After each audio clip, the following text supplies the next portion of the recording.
first and foremost, in the area of civil-military relations, the normal thing is that you relate with them with the best practices as established by Eastern regulations and laws, like I said. And I tell you that the armed forces of Nigeria, cutting across the services, Nigerian Army, Navy, and the Air Force, they have done wonderfully well in that regard. Now, if you talk about the conflict areas, particularly in the Northeast, are we following the rules of engagement? Are we guided by the laws of armed conflict? Are we following all the Eastern regulations of how to handle civilians in conflict and then, as people that surrender? I will tell you yes, because let us not forget about propaganda of our common enemy, in this case, the terrorists, the bandits, as the case may be, and then other criminals. They will want to make a mountain out of a mole. Like, for instance, some of the stories that came out, the reports, so-called reports, by some international organizations.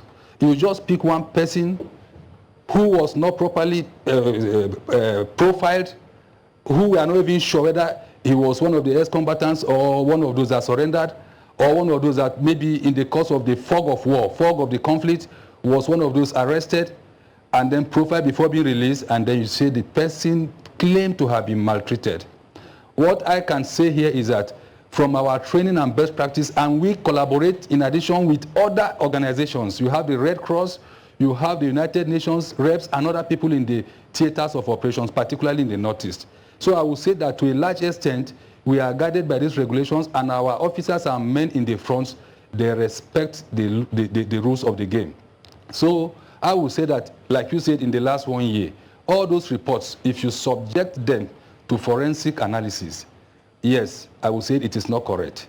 It is not a true picture, as it were.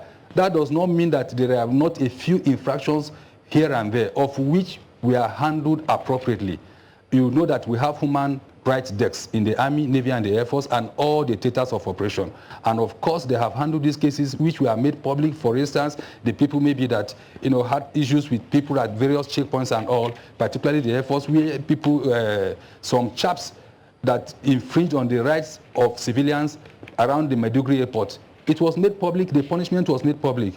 But the same thing with the Army, the theater command of Operation Lafia Adole.